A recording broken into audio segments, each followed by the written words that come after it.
السلام عليكم ورحمة الله وبركاته.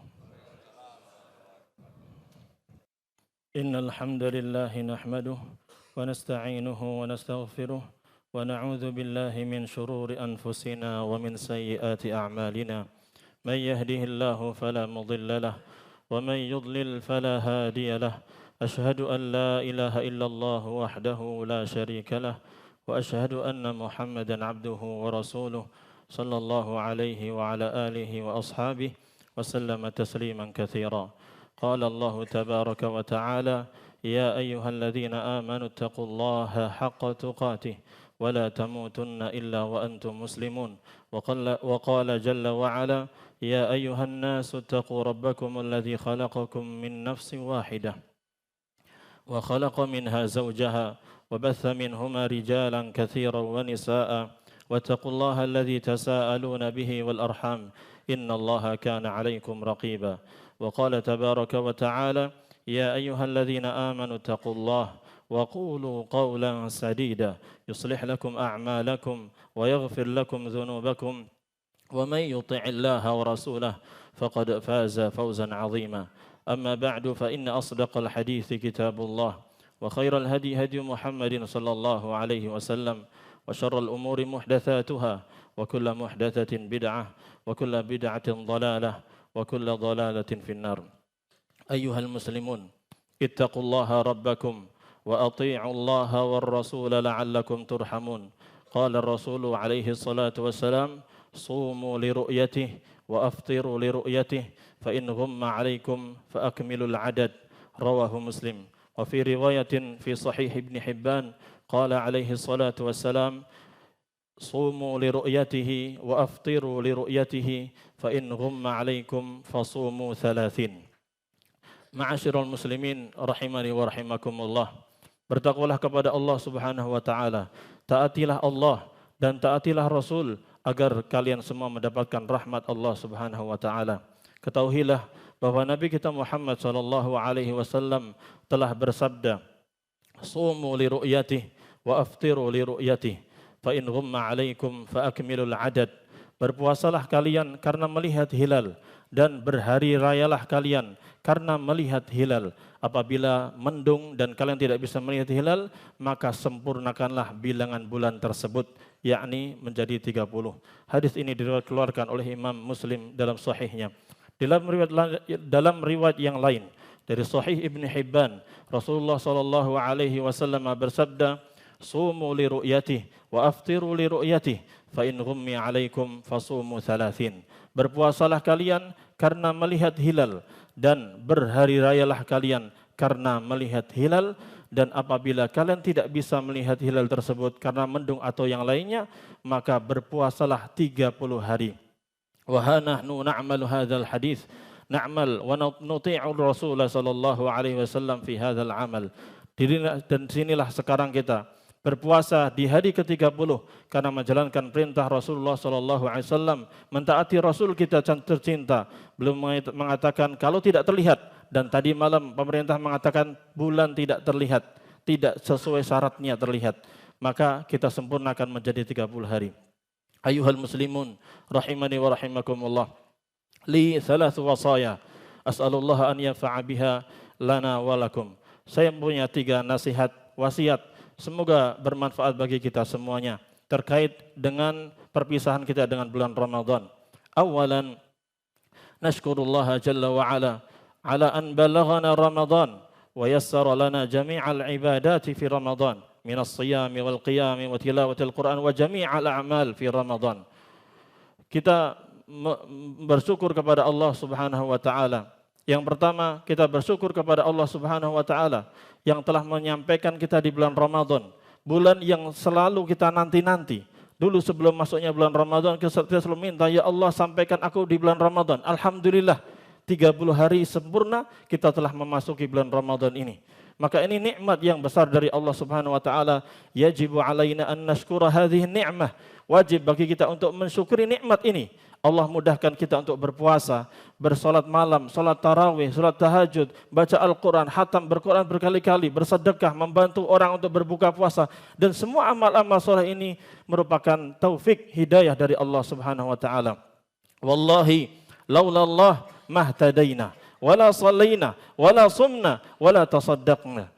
فنحن نقول كما قال أهل الجنة حينما دخلوا الجنة قالوا الحمد لله الذي هدانا لهذا وما كنا لنهتدي لولا أن هدانا الله فهذه الأعمال كلها نعملها ونستطيع أن نعملها لأن الله وفقنا وهدانا إليها فيسر لنا جميعها.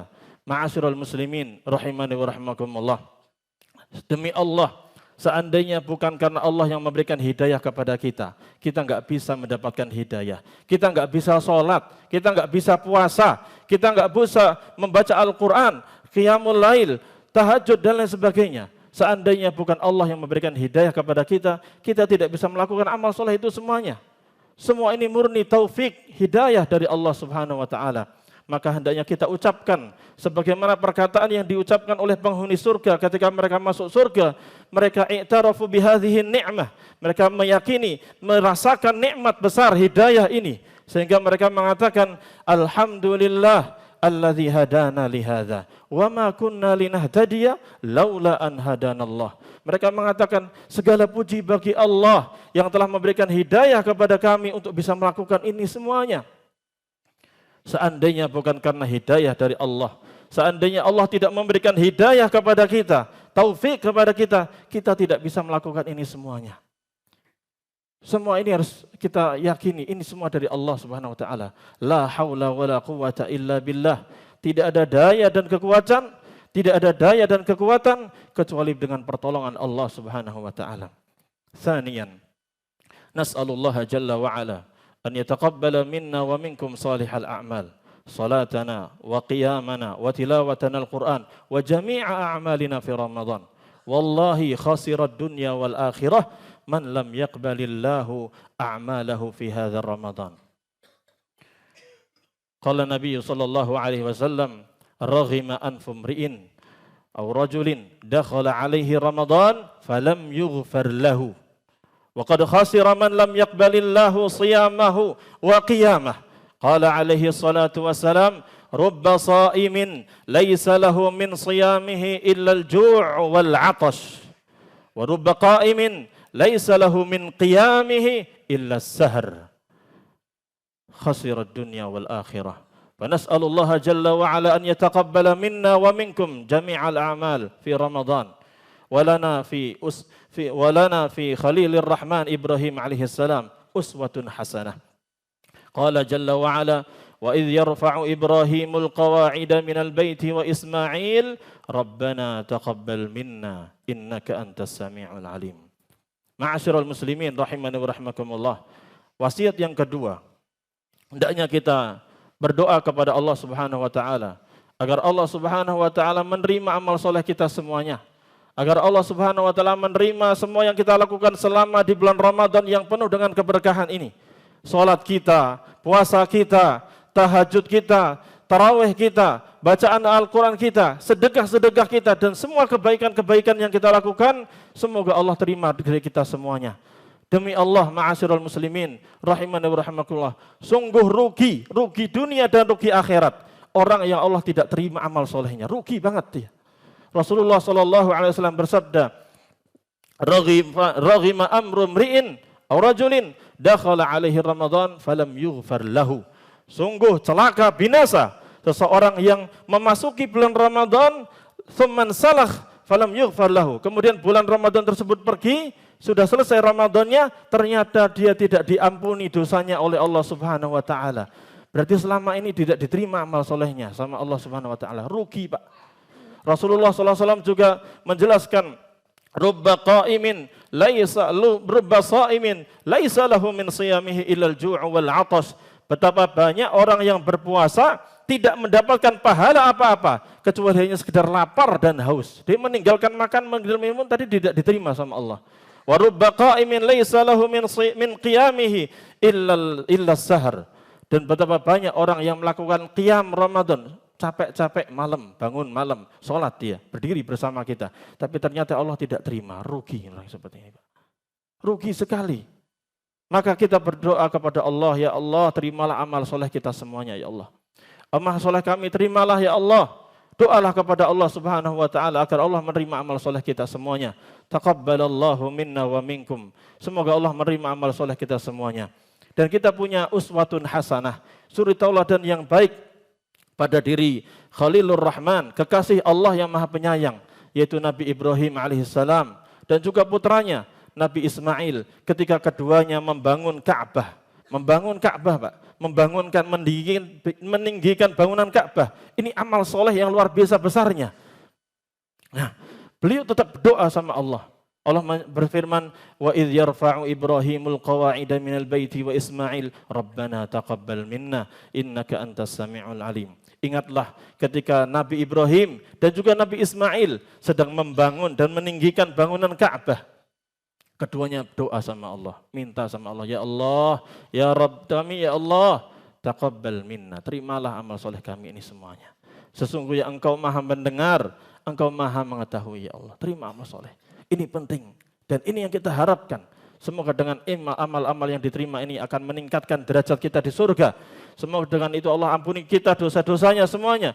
Semoga Allah Subhanahu wa taala memberikan timbangan yang berat, timbangan amal soleh yang berat di sisi Allah Subhanahu wa taala nanti di hari kiamat. Tsalitsan ayyuhal ikhwah rahimani wa rahimakumullah. Al-wasiyatu tsalitsa. Al-ibadatu la tanhasiru fi Ramadan fahasab.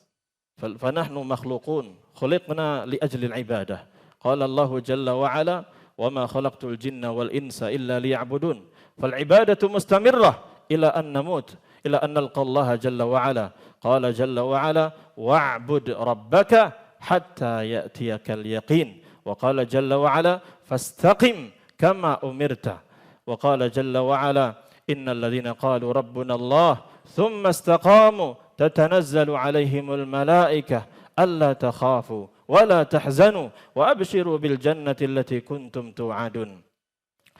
Ma'asyiral muslimin rahimani wa rahimakumullah. Wasiat yang ketiga yang hendaknya kita perhatikan bahwa ibadah itu tidak hanya di bulan Ramadan. Kita jangan semangat-semangat di bulan Ramadan, setelah Ramadan kita tinggalkan ibadah itu. Tidak. Kita ini diciptakan oleh Allah Subhanahu wa taala untuk ibadah memang. Allah Subhanahu wa taala berfirman, "Wa ma khalaqtul jinna wal insa illa liya'budun."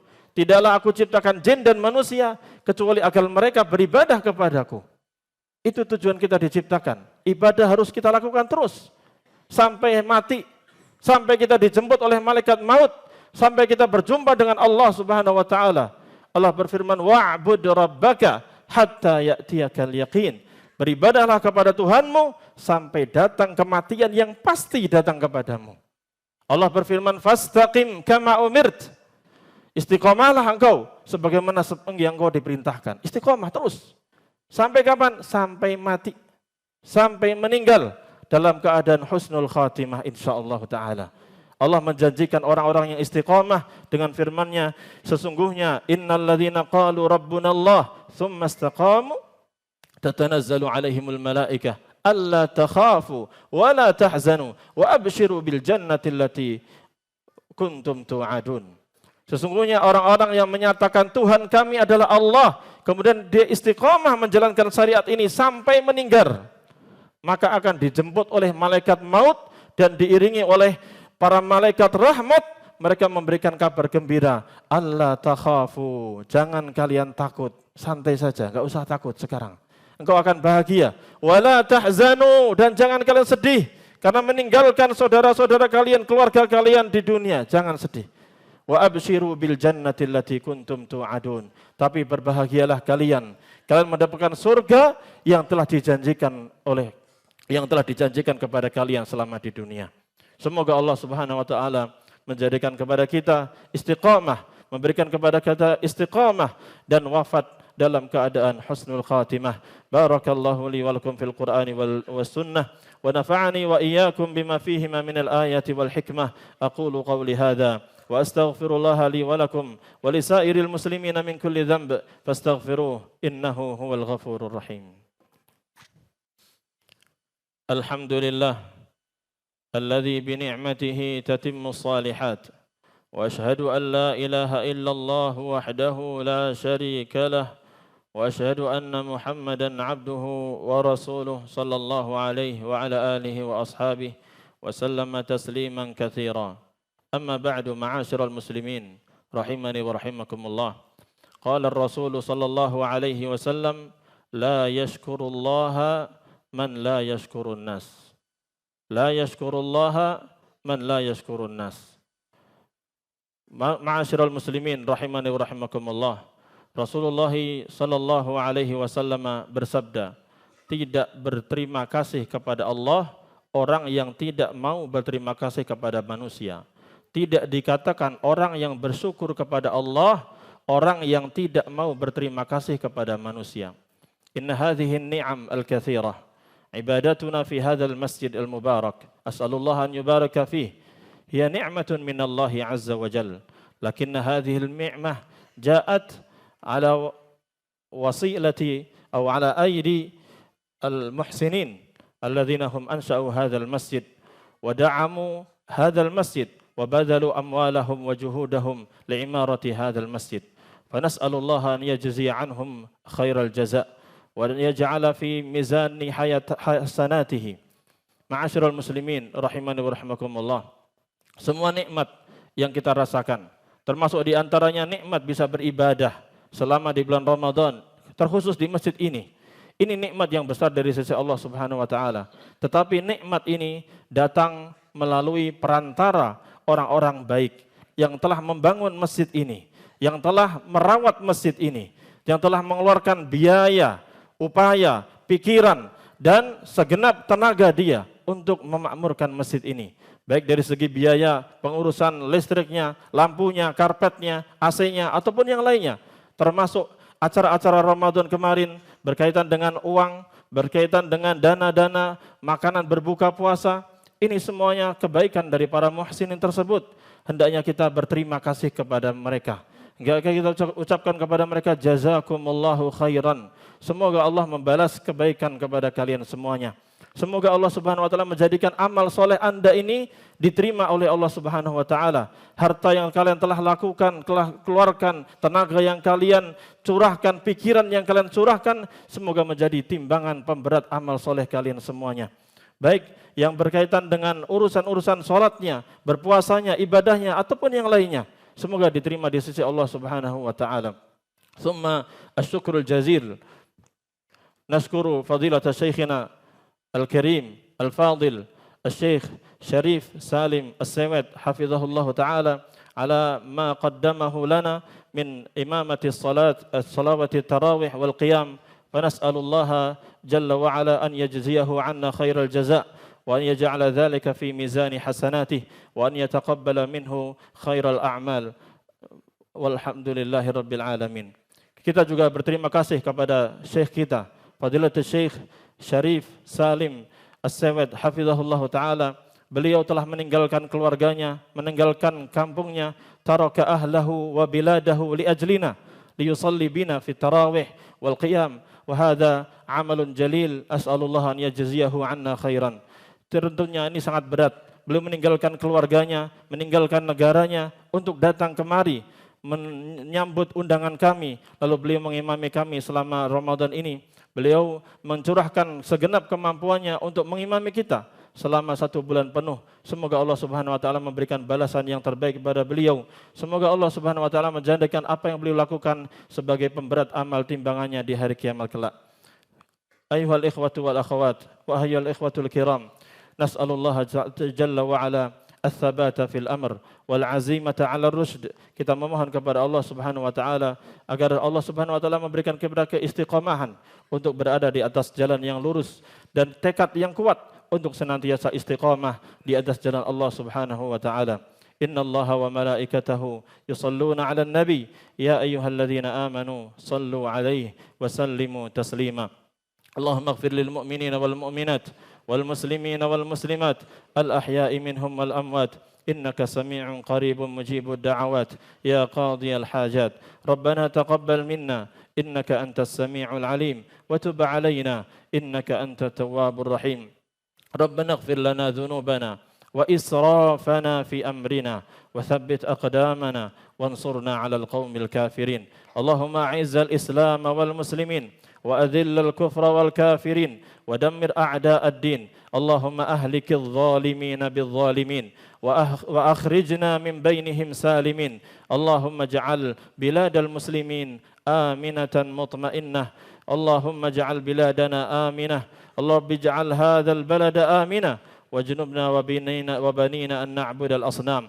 اللهم وفق ولاة أمورنا لما تحب وترضى واجعل بطانتهم بطانة صالحة تأمرهم بالمعروف وتنهاهم عن المنكر اللهم لا سهل إلا ما جعلته سهلا وأنت تجعل الحزن إذا شئت سهلا يا حي يا قيوم برحمتك أستغيث أصلح لنا شؤوننا كلها ولا تكلنا إلى أنفسنا طرفة عين اللهم لا حول ولا قوة إلا بك أعنا على ذكرك وشكرك وحسن عبادتك اللهم إنا نسألك علما نافعا ورزقا طيبا وعملا متقبلا اللهم إنا نعوذ بك من علم لا ينفع وقلب لا يخشع ونفس لا تشبع ودعوة لا يستجاب لها اللهم آت نفوسنا تقواها وزكها أنت خير من زكاها أنت وليها ومولاها اللهم أدخلنا الجنة مع الأبرار اللهم أدخلنا الجنة مع الأبرار نسألك الجنة وما قرب إليها من قول أو عمل ونعوذ بك من النار وما قرب إليها من قول أو عمل ربنا آتنا في الدنيا حسنة وفي الآخرة حسنة وقنا عذاب النار وصل اللهم وسلم على نبينا محمد وعلى آله وأصحابه أجمعين والحمد لله رب العالمين استووا استقيموا واعتدلوا وسدوا خلل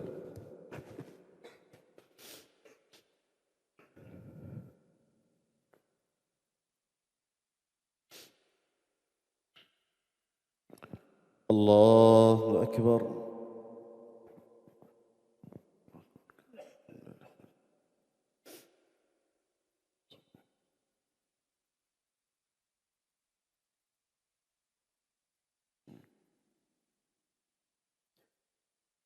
الحمد لله رب العالمين الرحمن الرحيم مالك يوم الدين إياك نعبد وإياك نستعين اهدنا الصراط المستقيم صراط الذين أنعمت عليهم غير المغضوب عليهم ولا الضالين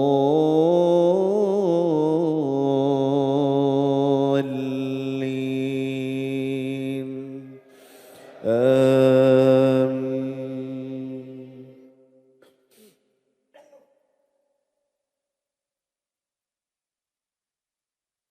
يا أيها الذين آمنوا كتب عليكم الصيام كما كتب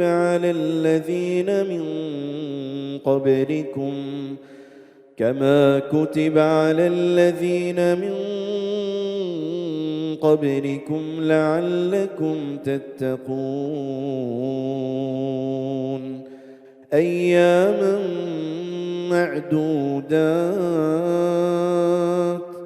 فمن كان منكم مريضا أو على سفر فعدة من أيام أخر وعلى الذين يطيقونه فدية طعام مسكين فمن تطوع خيرا فهو خير له وأن تصوموا خير لكم إن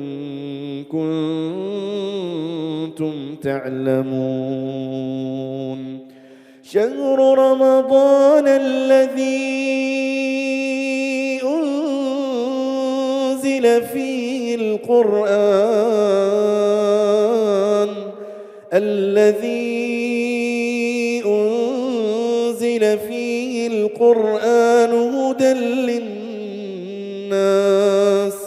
هدى للناس وبينات من الهدى والفرقان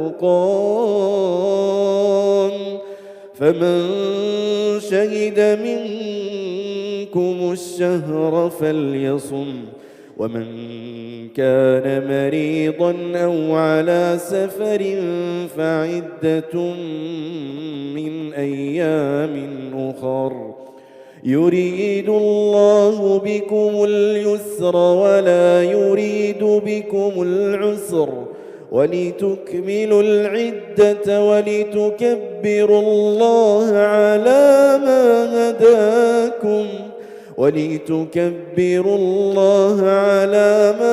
هداكم ولعلكم تشكرون الله أكبر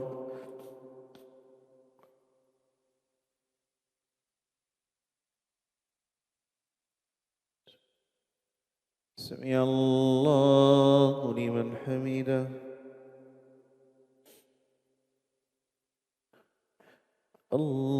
الله أكبر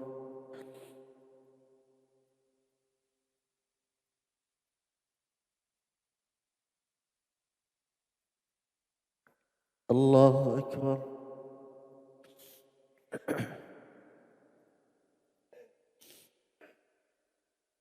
الله أكبر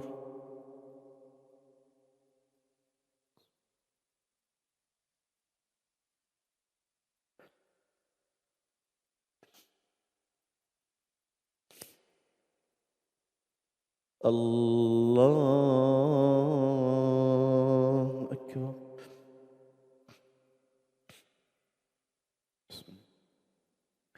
الحمد لله رب العالمين الرحمن الرحيم مالك يوم الدين إياك نعبد وإياك نستعين اهدنا الصراط المستقيم صراط الذين أنعمت عليهم غير المغضوب عليهم ولا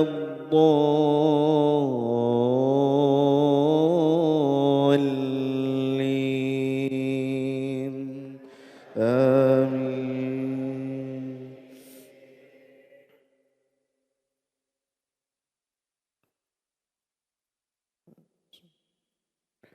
والعصر إن الإنسان لفي خسر إلا الذين آمنوا وعملوا الصالحات وتواصوا بالحق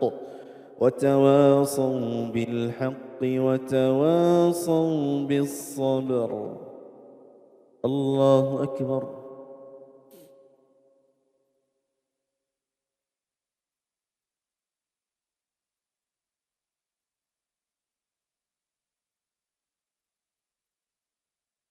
سمع الله لمن حمده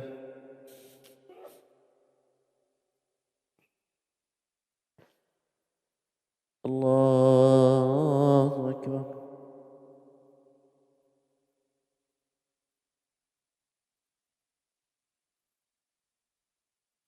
الله أكبر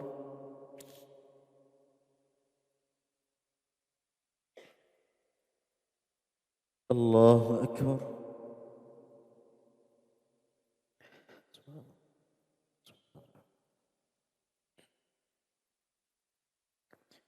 الله أكبر